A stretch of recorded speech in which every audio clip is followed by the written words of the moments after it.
Brent with Zepol Labs out here in beautiful Davis, California. I'm out here looking at a squirrel job, also some solar panels. So this customer has got squirrels getting into the attic. They're making a bunch of noise.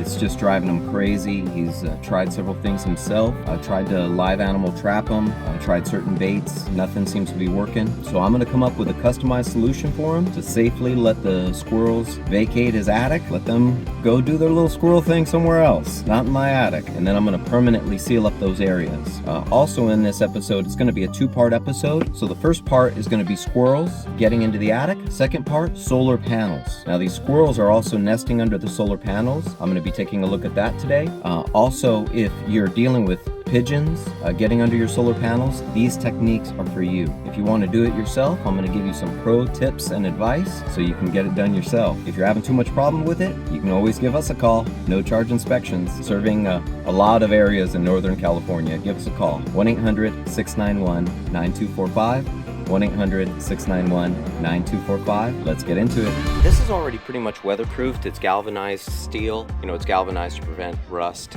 But I'm gonna add a little bit of extra protection by applying this Flex Seal to it. Give it extra years of longevity, add extra life to the material. Make it a little more durable, a little more weatherproof. One more thing to consider, clean up all the leaf debris under those solar panels, because once that screen goes in, it's gonna be stuck under there. Just a little pro tip, something to consider. So I've got my rubberized galvanized screen. I like to bring it up in a roll like that. I've got these solar panel clips, got my stapler, and of course I've got my scissors, I've got my ANSI anti-cut gloves on. And what I like to do when I bring it out in a roll like that, I like to go ahead and pre-roll it out. And what I'm gonna do is I'm gonna bend this bottom edge. I'll show you how to cut out these support brace brackets.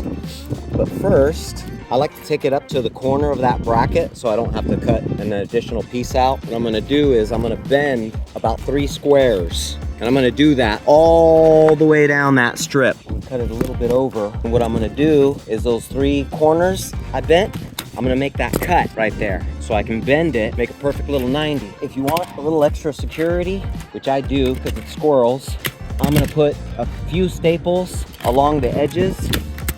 It'll still be able to come out if the panel ever needs to get serviced.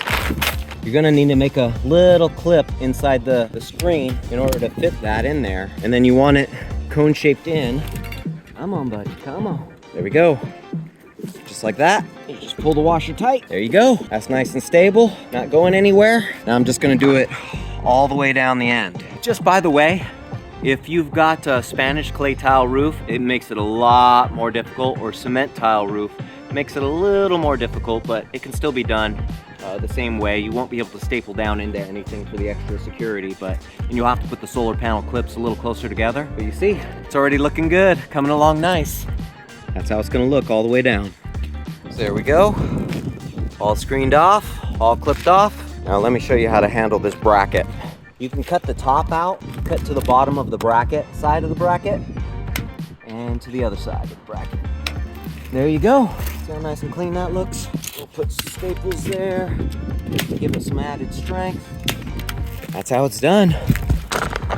I'm pretty much gonna repeat the process and keep on going.